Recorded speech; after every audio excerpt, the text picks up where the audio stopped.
गन्ने की फसल में मात्र 30 रुपये प्रति एकड़ खर्च करके हम फिटकरी का यदि प्रयोग करें तो उससे मनचाही ग्रोथ और पैदावार ले सकते हैं। ये कई काम करता है। एक प्रकार से ये टॉनिक का भी काम करता है, एक प्रकार से ये कीटनाशक का भी काम करता है, एक प्रकार से ये फंजीसाइड का भी काम करता है।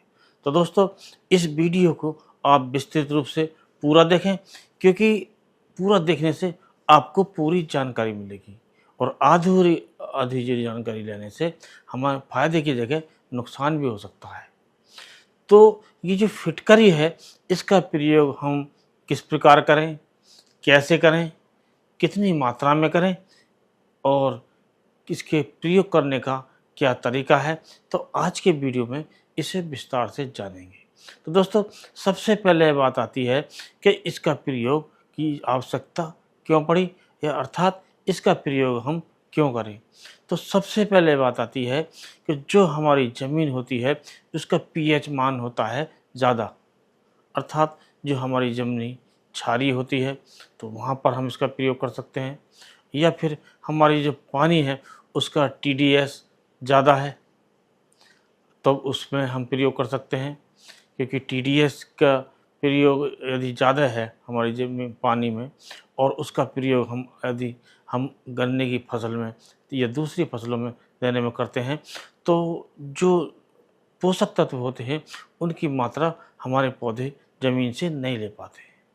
इसके बाद आती है कीटनाशक के रूप में। तो इसका प्रयोग हम कीटनाशक के रूप में भी कर सकते हैं कि कई प्रकार के कीटों से हमारी फसल की रक्षा करता है।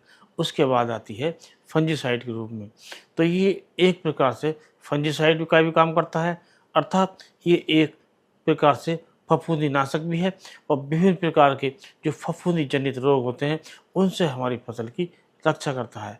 कुल मिलाकर यदि हम फिटकरी का प्रयोग करें तो उससे एक अच्छा उत्पादन ले सकते हैं, साथ ही अपनी फसल को विभिन्न रोगों से बचा सकते हैं। और इसका सबसे बड़ा जो लाभ है वो है कि इसका जो खर्च आता है वो बहुत कम आता है।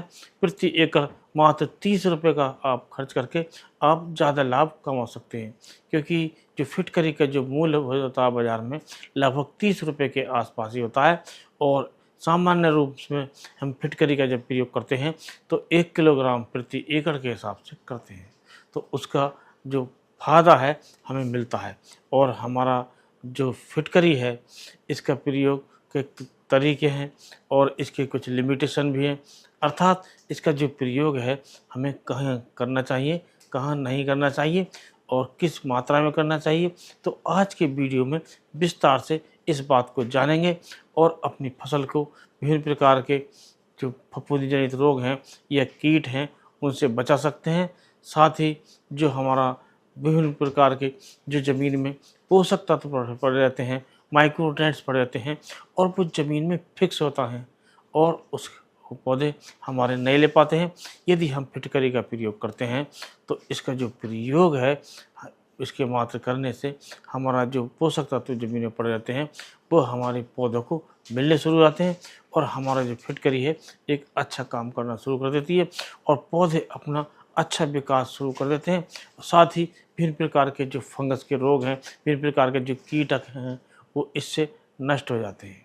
अब दोस्तों, बात करते हैं कि इसका जो प्रयोग है हमें किस प्रकार करना चाहिए, अर्थात इसका जो प्रयोग है हमें या तो हम जो ज़मीन होती है उसमें कर सकते हैं, या फिर हम विभिन्न प्रकार के जो सिंचाई के साधन हैं उसमें कर सकते हैं, जैसे ड्रिप विधि है उसमें भी हम कर सकते हैं, या फिर जो प्रयोग करने का जो सिंचाई का तरीका है उसमें भी हम कर सकते हैं। सबसे पहले बात करते हैं कि हम इसका जो प्रयोग है वो कर सकते हैं ड्रिप विधि में। तो ड्रिप विधि में इसके आप जितनी आवश्यकता हो आप पानी में इसका घोल बनाकर पहले कूट लें, उसके बाद घोल बनाएं और ड्रिप में इसे छोड़ दें।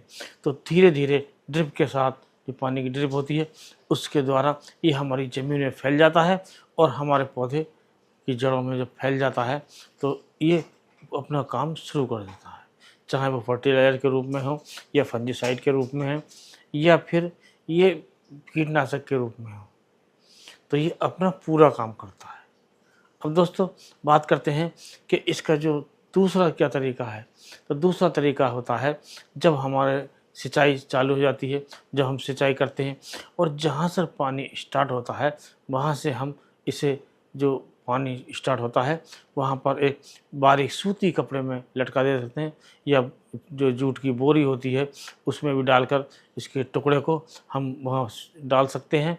जो हौदिया होती है वहाँ पर हम एक डंडे की सहायता से इसे लटका सकते हैं और जो धीरे धीरे पानी में घुलकर ये चलता रहेगा और पूरे खेत में अच्छी तरह फैल जाएगा और ये अपना काम कर देता है।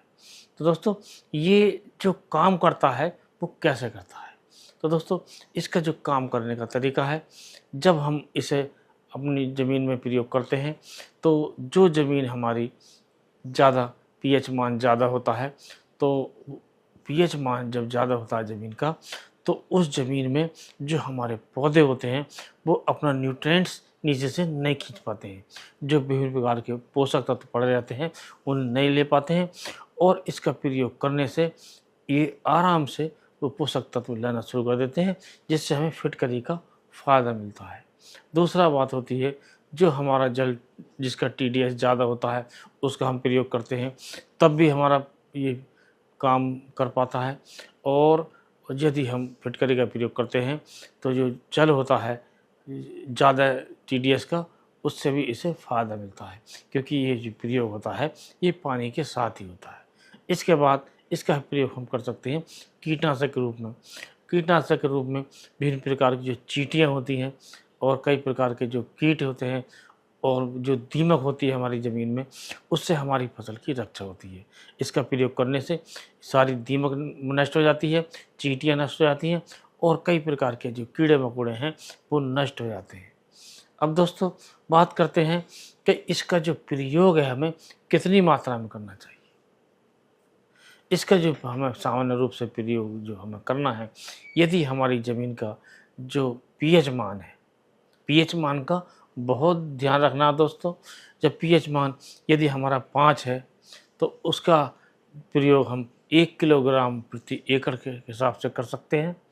और यदि हमारा जो पीएच मान है वो है 5 से 7 या फिर उससे ऊपर है, तो हम इसकी जो मात्रा ले सकते हैं 2 किलोग्राम प्रति एकड़ के हिसाब से हम कर सकते हैं।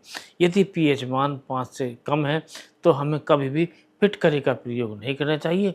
यदि आप इसी अवस्था में फिटकरी का प्रयोग करते हैं तो आपको फ़ायदे की जगह नुकसान ही होगा, क्योंकि जो पीएच मान यदि हमारी ज़मीन का कम है तो हमें इसका प्रयोग नहीं करना चाहिए। और दोस्तों अब बात कर लेते हैं कि हमें किन किन खेतों में या किस अवस्था में फिटकरी का प्रयोग नहीं करते हैं और उसके करने से हमें नुकसान हो सकता है। तो सबसे पहले बात आती है कि जो हमारा सिंचाई होती है उस सिंचाई में या तो हम नदी का जल प्रयोग करते हैं या बरसात का जल प्रयोग करते हैं, या फिर बरसात का जो जल हम इकट्ठा प्रयोग करते हैं, तो ऐसी अवस्था में भी हमें फिटकरी का प्रयोग नहीं करना चाहिए, क्योंकि कुछ किसान भाई नदी द्वारा सिंचाई करते हैं, नहरों द्वारा करते हैं और कुछ किसान भाई ऐसे भी होते हैं जो तालाब में पानी इकट्ठा कर लेते हैं बरसात का और उसका प्रयोग कर देते हैं। तो दोस्तों ये जो पानी होता है ये एसिडिक होता है और इसका प्रयोग करने से हमारे जो मिट्टी की जो अम्लता है वो बढ़ जाती है, तो ये एक प्रकार से हमें नुकसान हो सकता है।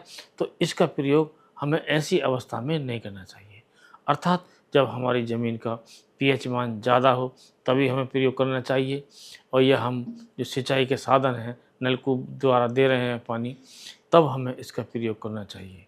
और किसी नहर द्वारा या नदी द्वारा जो जल होता है उसके साथ हमें इसका प्रयोग नहीं करना चाहिए। अब दोस्तों बात कर लेते हैं कि ये जो फिटकरी होती है इसका जो खर्च कितना आता है। तो दोस्तों इसका सामान्य सा रूप जो आता है, जो रेट होते हैं वो होते हैं 30 रुपये किलो के प्रति के हिसाब से। और 30 रुपये कोई ज़्यादा नहीं होती है, बहुत कम खर्चा होता है और इतने खर्चे में 1 एकड़ का काम हमारा चल जाता है। तो हम कम खर्च करके फिटकरी का प्रयोग करके अपने खेत से ज़्यादा उपज ले सकते हैं और शानदार पैदावार ले सकते हैं। तो दोस्तों आज के वीडियो में बस इतना ही। अगले वीडियो में नए टॉपिक के साथ फिर मिलते हैं, तब तक के लिए नमस्कार।